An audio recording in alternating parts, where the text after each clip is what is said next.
My Father's greatest gift to his children is captured in the phrase, "Look it up." He explained you don't need to know everything, and even if you learn something once, it's quite possible you did not retain that information. That's why we have books. That's why we have reference materials. Know where to look and it will be yours again. Wisdom.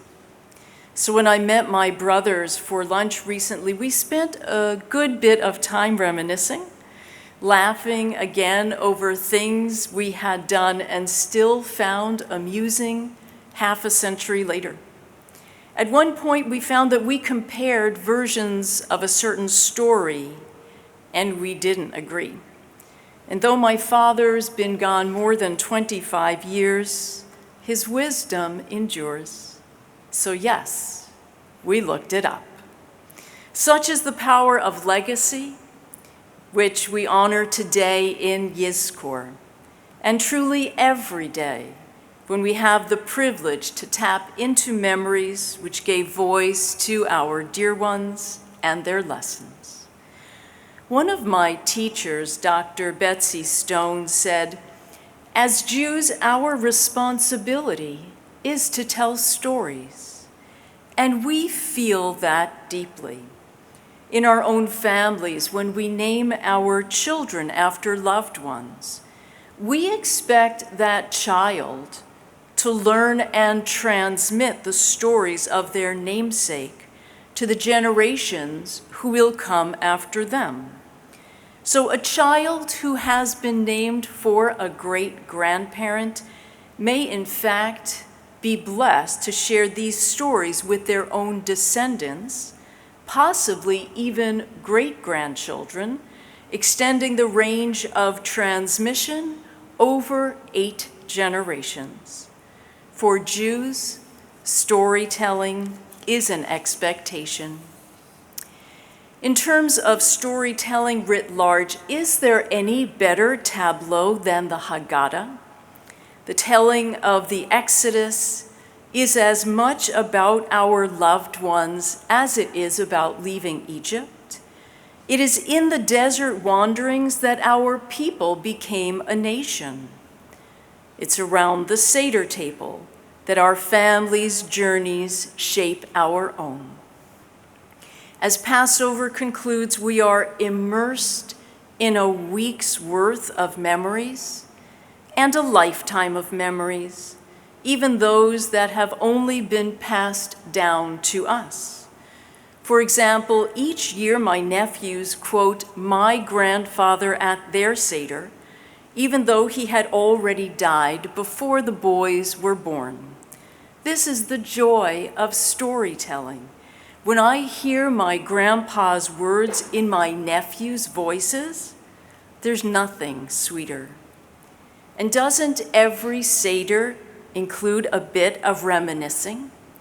Remember, we might say, when Dad used to tease us, telling us to watch Elijah's cup to see if the level of wine had changed? And what about that time we decided we were going to incorporate Sephardic customs, one of reenacting the cruelty of the Egyptian taskmasters by smacking each other with leeks?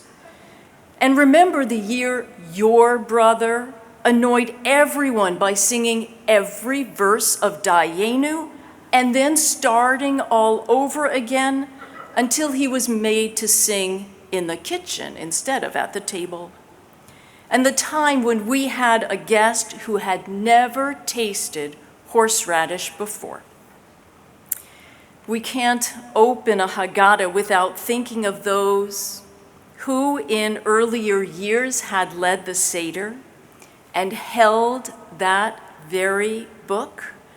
Their notes are still in the margins, whispering to us and guiding us through the service, along with those who had made the matzah balls and could be relied on to slip us a nosh before the meal, and which cousins brought levity to the discussions.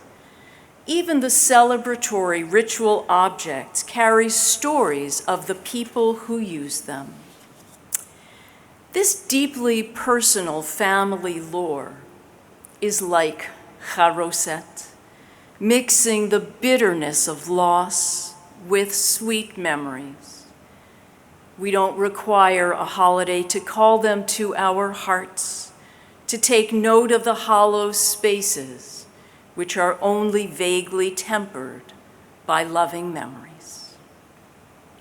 With all deference to my father's wisdom, what if you can't look it up?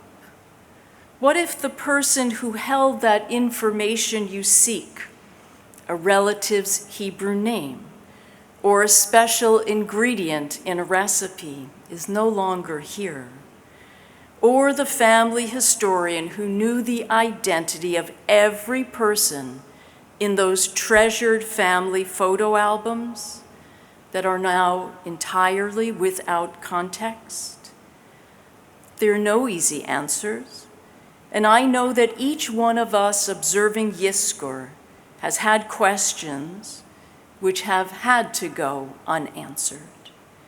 And even more, what if family has chosen to forget, to scrub away an unpleasant or unfortunate circumstance, which they thought was better left unsaid, in effect, erasing a part of history?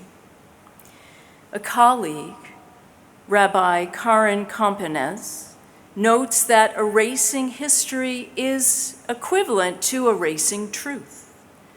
That concern about only telling part of the story is addressed in the Haggadah as well.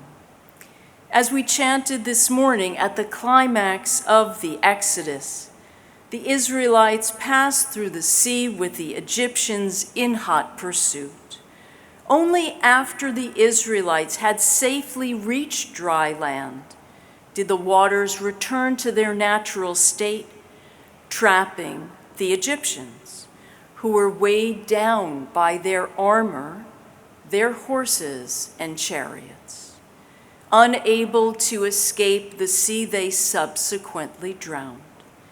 Meanwhile, the relieved Israelites raised their voices to sing to God, and in every Haggadah is a midrash, which sensitizes us to the misfortune of others.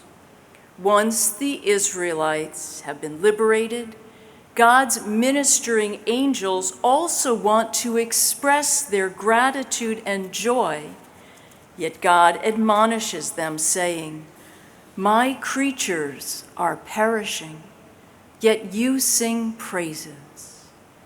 And that's why we deplete our own cup of joy at the Seder, because it's a tangible act to remind us of what is expected of us.